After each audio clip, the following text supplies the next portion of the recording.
అబ్బా సాయిరామ్, మేమేదో mangrove forest చూద్దామని వస్తే మీకు అక్కడ ఏం జరిగినా మాకేం సంబంధం లేదని ముందే సైన్లు పెట్టించుకుంటున్నారు. ఇక్కడ కనిపించే బాయ్ ఇది. అసలు నువ్వే బాయ్ బాయ్? అరే నేను బాయ్ని. అరే బాయ్ నువ్వా?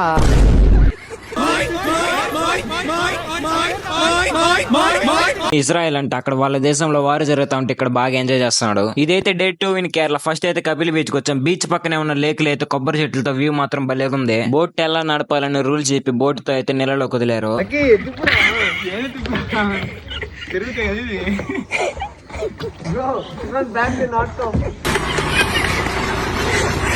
ఈ కత్తి పడవలో వచ్చే మనిషి మా గైడ్. వీళ్ళిద్దరికి అసలు బోట్ నడిపేది రాదు, నడపకుండా కొట్టుకొని వస్తానే ఉన్నారు. ఒకరు నడిపితే ఒకడు గమ్మును కూర్చుంటాడు, ఇంకా బోట్ ముందుకు ఎలా వెళ్తుంది. వాటర్ లో ట్రాఫిక్ జామ్ ఏంద్ర నాయన. ప్రైజెస్ చాలా ఎక్కువైనా కూడా 3 hours చాలా బాగా ఎంజాయ్ చేసాము. మీరు కూడా ఒకసారి వచ్చి చూడండి. అలా మా గైడ్ ఏదో పెద్ద ప్లేస్ తీసుకొచ్చాడు. ఇక్కడ చూస్తేనే చాలా భయంగా ఉన్నది. అబ్బాయి ఇక్కడ షాపులు కూడా ఉన్నాయి, ఏది కొనాలన్నా డబుల్ రేట్. ఇంకా మా గైడ్ ఈత కొట్టుకోమని లోతు తక్కువ ప్లేస్ తీసుకొచ్చి వదిలేశాడు. సరే అయితే మరి కొంచెం ఫాలో చేసి పెట్టుకోండి. ఉంటా మరి, బాయ్.